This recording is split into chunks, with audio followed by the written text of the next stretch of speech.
دوه رقمه بسکټ دي چې په دغه فابریکه کې جوړیږي.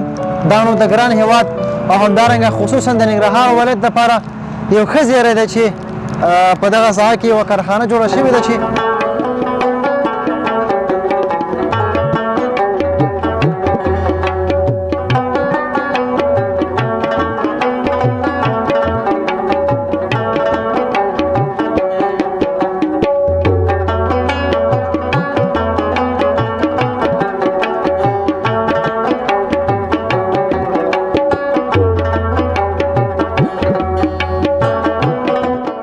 ماشین دی چې موږ هلته مواد مکس کوو او په ده کې اچوو او بیا د دې نه انتقالېږي او دغه درېیمه برخه ده چې دې ته ډایي ویل کېږي. ډایي ویل کېږي او دا یې کټ کوي، همدلته وزن کېږي او کټ کېږي.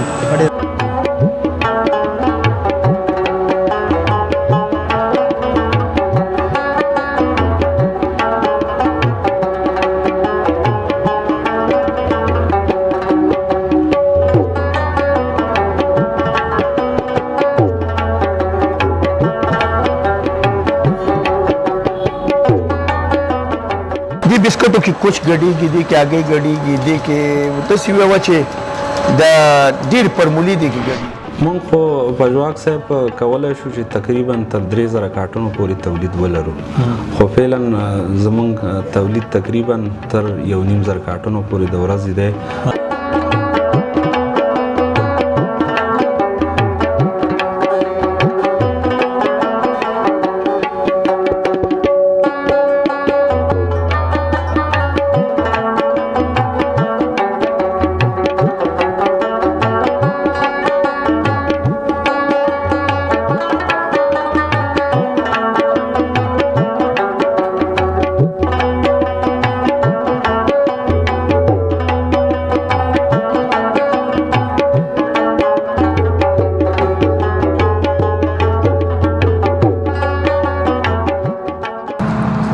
السلام علیکم، ستړي مشئ پامیر هندارې قدرمنو لیدونکو، جوړ بخیر. الله دې وکړي چې د ژوند په ټولو چارو کې بریالي کامیاب واوسېږئ. زه سراج الدین پژواک یم، تاسو ګورئ خپل وطني تولیدات.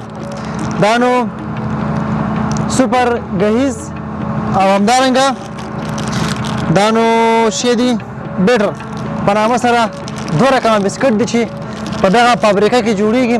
دا نو د ګران هیواد او همدارنګه خصوصا د ننګرهار ولایت لپاره یو ښه زیری دی چې په دغه ساحه کې یوه کارخانه جوړه شوې ده چې په نړیوال معیار سره تاسو ته بسکټ جوړوي.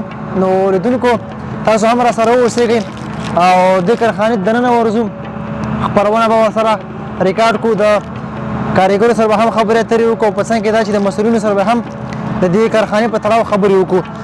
نو لیدونکو دوه رقمه بسکټ جوړوي او باکیفیته باارزښته بسکټ دي. نو راځئ دغه برنامه تر پایه پورې وګورئ. د کیمرې برخه کې ملتیا کوي حنیف الله حقیار. راځئ لیدونکو برنامه تر وروستۍ پورې تعقیب کړئ.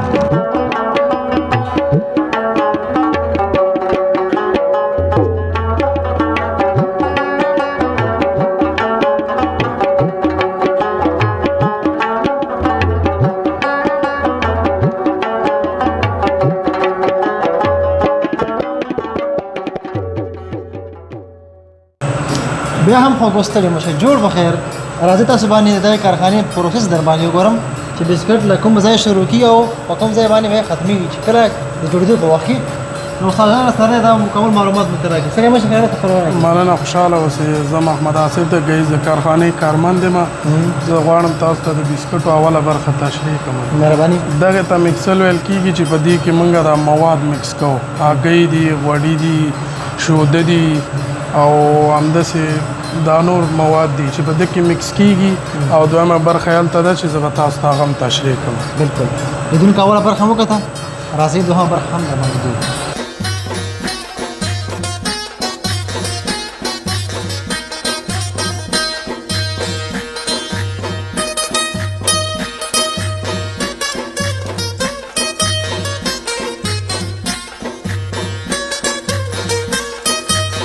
لیدونکو دوهم ماشین ته راغلو. مهرباني استاد جان. دغه د ماشین دی چې موږ هلته مواد مکس کوو او په ده کې اچوو او بیا د دې نه انتقالېږي او دغه دریمه برخه ده چې دې ته ډای ویل کېږي ډای ویل کېږي او دا یې کټ کوي همدلته وزن کېږي او کټ کېږي او اوس به درته دریمه مرحله وښیم راځئ کتونکو درېیم برخې ته ورځو.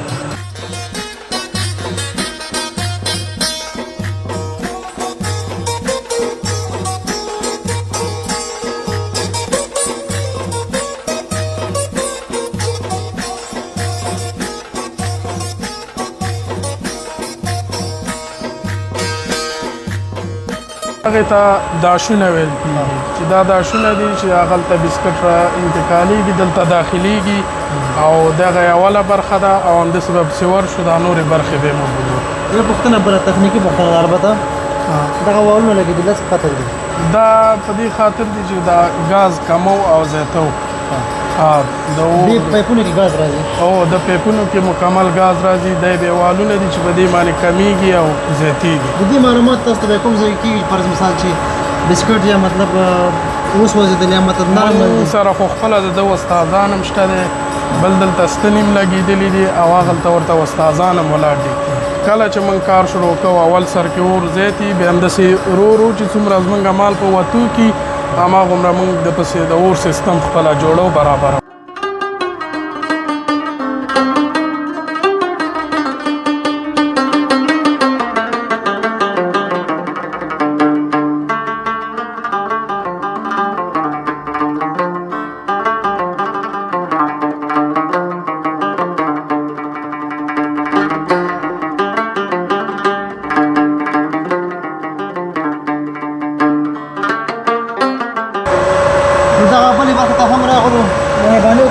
دغه د داشونو اخرنۍ برخه ده چې کله اغیزې کې بسکټ پاخه شي بل دغلته راوځي د اخرنۍ مرحله ده اخر ځای دی او بیا همداسې واپس کېږي په خاطر دغه پټې دي چې موږ یې استاد ته ښیو تاسو به یې وګورئ دا پټې په ده خاطر باندې دي دا هلته موږ یو په نوم د سټیګر یو دغه لرو چې دا هغلته ځي په خاطر د دې دا پټه موږ ورکړې چې دا اغیزې ته ورسي یخ شي. بلکل لیدونکو دا بسکټ ګورئ د دې ماشین څخه چې روز ګرم وي انا په اصطلاح کله چې ګرم وي دا اوس مې ګرم د لاس کېنولی نه شم د دې څخه وروسته به دا ځي داسې دا پټه مو ورکړې سره پورې دومره دا پراخه مسافه جوړه کړې وه ده وجه یې دا ده چې دا بسکټ تر هغې ځای پورې کلک او وچ شي همداسې ده که نه داسې ده نو کتونکو دا خپرونه تاسو د زړه په مینه وګورئ ځکه چې په وطن کې د الله پاک هر طرف آبادیانې زیاتې کړي که دلته یوه کارخانه جوړېږي د یوې کارخانې په جوړېدلو سره زرګونه او سلګونو خلکو ته پکې د کار کولو زمینه برابرېږي او بلې برخې ته هم ورځو. مهرباني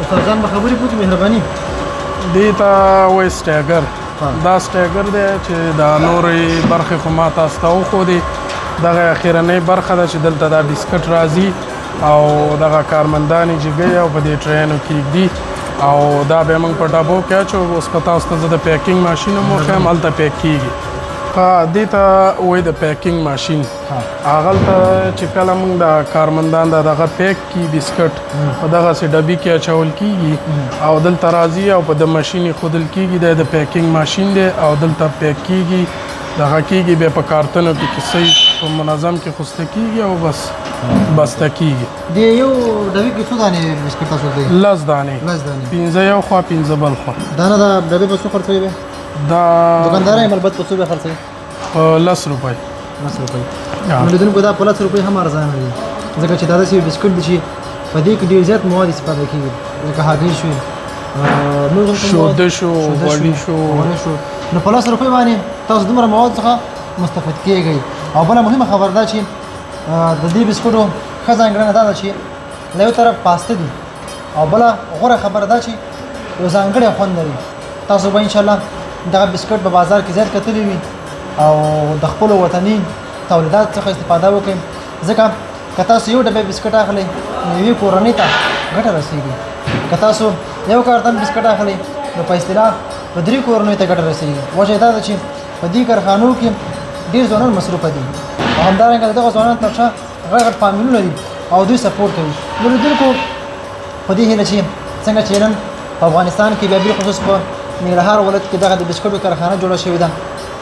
رب الجلال دې وکړي چې د ګران افغانستان په هر ولایت کې بېلابېلې کارخانې جوړې شي تر څو پورې ځوانان ته پکې د کار کولو زمینه برابره شي. او مهمه خبره دا چې د نورو هېوادونو له احتیاج به هم خلاص شي.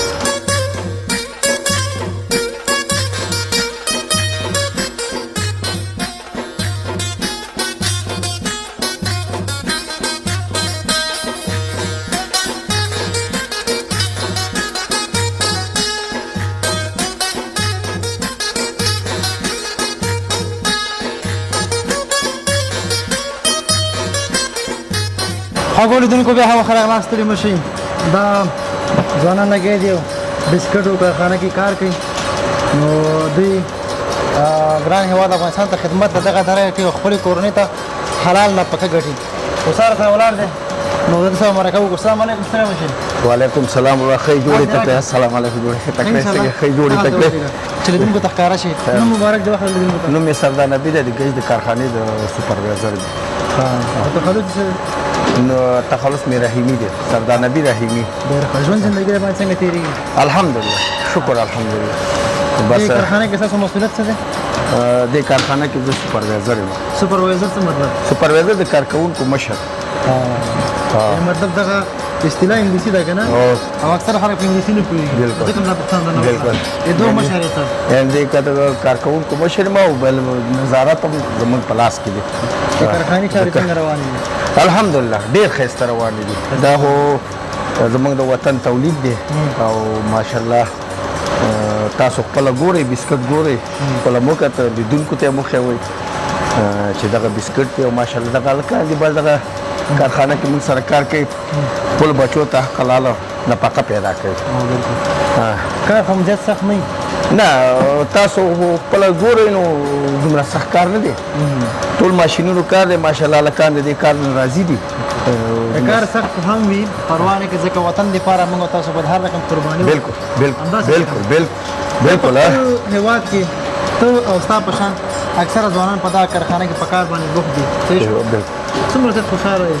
والله چې ډېر زیات خوشحاله په دې سره چې په دغه حالاتو کې او په دغه زدهکړه کې بیا دا کارخانه او بیا زموږ کار یعنې موږ ډېر زیات خوشحاله یو. بالکل خوشحاله دي چې یعنې موږ ته دغلته یو ورځ مزدوري پیدا شوې او کار پیدا شوی د هلکانو دپاره. انشاءالله راضي یو د خپل کار نه راضي او انشاءالله موږ سره د کارخانې دا مشران او دغه دا موږ سره ډېر ښه رویه کوي. دغه بسکټ اوس پوخ شوی بسکټ دی. صحیح شو؟ دا له څو مرحلو تېرېږي او تر دې ځایه رسېږي؟ نو تاسو په خپله وکتل چې هلته ځي اول هلته وګورئ مکس کې حل کېږي بیا ځي هلته کټینګ ته ځي د کټینګ نه ځي اون ته ځي یعنې داش دغه اشتراک بیا د هغې ځای نه راځي په دې پټه تقریبا 115 مرحلونه تېرېږي بیا راځي دې ته وایي سټیګر. نو دا دغه هلکان په دې ټرینو کې اچوي بیا دا هلکان پیک کوي بیا هلته ځي پیک ماشین ته ځي بیا پیک کېږي تقریبا 115. دا اخرنۍ مرحله ده؟ یعنې دا اخرنۍ مرحله نه ده. اخرنۍ مرحله هلته ده چې هلته پیک کېږي او کاټن کې اچول کېږي. اخرنۍ مرحله همغه ده. د دغې په جوړونه کې د بسکټو په جوړونه کې البته سخته مرحله کومه وه چې وخت زیات نیسي سړی پکې تکلیفي کېږي هم؟ زموږ که درته ووایم چې سختې نه شم خو سخته مرحله هلته دننه ده او تاسو وکته چې هغه غوړي دي او هغه حل کول دي او هغه میده کول دي هغه بیا هلته دغه هغه نسبتا د هغې کارونه دا کار لږ سنګینه دی. هغه سنګینه دا دغه کار دی یعنې اپله کار تاسو وکتو چې هغه کار لږ د دې نه سخت دی. تاسو په دې بسکټو کوم کوم مواد ګډوئ؟ دې بسکټو کې کوچ ګډېږي دې کې هګۍ ګډېږي دې کې داسې وویه چې د ډېر فرمولي دې کې ګډېږي یعنې دې کې اچوو ډېر مال یعنې هګۍ شودې ډېر مواد دې کې اچول کېږي په دې چې دا دې ته وایي سوپر بسکټ یعنی دا هیڅ کله داسې شی نه مني چې دا کې بیا دغه وشي که لږ معمولي مواد کم شي زیات شي دا فرق کوي د دې خام مواد دلته پیدا کېږي دغه زیاتره مواد دلته پیدا کېږي نو بعضې مواد د هغې ځای نه راځي ډېر ښه خوشحاله اوسې کور ودان چې موږ د خپل قیمتي وخت راکړه تا نه هم ډېره مننه چې تاسو دلته رالی او زموږ د دې کارخانې وضعیت هم وکتو د دې هلکانو احوال مو واغوستو ډېره مننه ډېر په خپل هېواد کې په کار مصروفه یاستئ او الحمدلله دا د شکر سره چې شکر الحمدلله زموږ په هېواد کې بېلابېلې کارخانې جوړېږي باید په دې باندې خوشحاله شو لیدونکو ته کوم پیغام ورکوئ مهرباني ولا لیدونکو ته مې دغه پیغام دی چې د خپل وطن تولید باید وکارول شي یعنی د خپل وطن تولید چې هر شی که بسکټ وي هر شی د خپل وطن تولید چې د خپل وطن پرمختګ په خاطر باندې باید موږ د خپل وطن تولید وکارو ډېره مننه خیر اوسه ډېره مننه الله لیدونکو بیا هم ښه راغلاست ستړي مه شئ جوړ په خیر د دغه کارخانې مسؤل راسره ناست دی خبرې اترې به ورسره وکړو السلام علیکم ستړی مه شئ وعلیکم سلام خیر راغلی جوړ یاستئ تکړه یاستئ مننه کور ودان لیدونکو ته مو ځان وروپېژنئ زما نوم حاجي اسد دی د هسکې مینې د بالا ولسوالۍ اوسېدونکی یم او فعلا په ننګرهار کې سکونت کوو فعلا چې دی د ګهیز ننګرهار د کارخانې مسؤل یم ډېر ښه خوشحاله اوسئ کور ودان د دغې کارخانې په تړاو کې لږ معلومات راکړئ دا څومره وخت کې جوړه شوې ده پژواک صاحب د دې کارخانه خو تقریبا 2 میاشتې کېږي چې موږ په تولیداتو شروع کړی دی او موږ فعلا 2 نوع بسکټ لرو چې یو سوپر ګهیز په نامه دی او یو بټر ګهیز په نامه دی نو 2 نوع تولیدات اوس لرو او انشاءالله آینده کې کوشش کوو چې خپل تولیدات زیات بازار یې څنګه دی ولا ښه دی الحمدلله بازار یې ښه دی موږ ډېر زیات په کیفیت باندې کار کړی دی او کوشش کوو چې خپل وطنوالو ته با کیفیته بسکټ ورکړو خلکو ته ښه بسکټ ورکړو دغه نامه تر چتر لاندې چې سوپر په نامه سوپر بالکل سوپر تر نامه لاندې خو نور بسکټ چا نه جوړ کړي نه اوسه پورې خو په افغانستان کې دا بسکټ چا نه دي تولید کړي او موږ سره چې کومې ماشینرۍ دي نو هغه ماشینونو باندې موږ تولید کوو هغه ماشینونه بل چا سره نشته اوس فعلا دپاره سوپر بسکټ په ټول افغانستان کې یوازینی زموږ کارخانه ده چې تولید کوي د کارخانې تولیدات په ټول افغانستان کې دي بالکل اوس فعلا دپاره الحمدلله زموږ تولیدات تقریبا 20 ولایتونو ته رسیدلي دي او خلکو ډېر خوښ کړي هم دي او انشاءالله چې راتلونکي کې 40 ولایتونو ته به انشاءالله ټول ولایتونو ته به لاړ شي په خیر سره که دغه یوه کارخانه ټول ولایتونو ته البته وبرسي که نه هڅه کوو نور ولایتونو کې هم کارخانې جوړې کړو نه فعلا دپاره خو موږ تولیدات هم کم دي زموږ تولیدات نوي دي نو انشاءالله موږ راتلونکي کې غواړو چې دغسې فابریکې نور هم جوړې کړو او موږ خپل تولیدات زیات کو بالکل دا یوه کارخانه نشي کولی چې ټول افغانستان ته تولیدات ورسوي دا کافي نه دي کاري ظرفیت ته به راشو دغه کارخانه د ورځې څومره بسکټ جوړولی شي موږ خو پژواک صاحب کولی شو چې تقریبا تر 3000 کارټونو پورې تولید ولرو خو فعلا زموږ تولید تقریبا تر 1500 کارټونو پورې د ورځې دی موږ فعلا 1500 کارټونه تولید لرو څومره ځوانان سره مصروفه دي په دې کارخانه موږ سره فعلا دپاره پژواک صاحب تقریبا 20 کارګر کار کوي او موجود دي موږ سره ډېره مننه خوشحاله ژوندي اوسئ پژواک صاحب کور د ودان الله دې ښه او آباد ولره ډېره مننه کارخانه کې چې یو ځوان کار کوي په اصطلاح د یو ځوان تر شا یو کورنۍ ده بالکل همداسې او د یوې کورنۍ تر شا ډېرې هیلې پرتې دي نو په ګران افغانستان کې چې څوک کارخانې جوړوي په ګران افغانستان کې چې ځوانانو ته څوک د کار زمینه برابروي نو دا ډېر لوی خلک دي دا هغه څوک دي چې ځان له دوی پیسې نه ګټي دوی البته د خلکو زړونه ګټي ځکه چې کارخانه داسې یو ځای ده چې دلته د خلکو البته د خلکو رزق له دغه ځای څخه الله پاک ورکوي او رب دې دغه وطن جوړ کړي او ټول ځوانان د الله سره په اتفاق کې چې دغه هېواد په خوب باندې ودرېږي هېواد هغه وخت په خوب باندې ودرېږي چې کله ځوانان تعلیم ته مخه وکړي د تعلیم ترڅنګ اقتصادي برخو باندې موږ باید ډېر کار وکړو او په اتفاق سره انشاءالله ګران وطن به الله پاک د نړۍ سره سیال کړي کور مو ودان ژوندي اوسئ. هیوادوال له کوم پیغام لري مهرباني وکړئ په لنډو کې؟ هیوادوالو ته زما دا پیغام دی چې خپل تولید وکاروئ، ځکه خپل تولید چې دی د خپل هیواد اساس دی.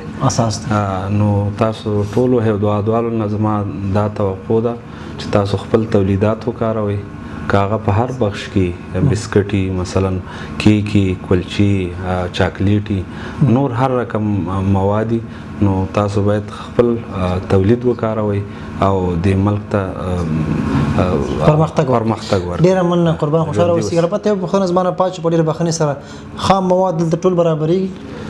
و فعلا خو مونږه خام مواد لکه اوړه شو، بوره شوه، غوړي شو، دا فعلا په خپل هیواد کې برابرېږي، خو بعضې شیونه دي لکه مونږ ذایقه چې کومه ده هغه د پاکستان هیواد نه راوړو، نورو هیوادونو نه راوړو.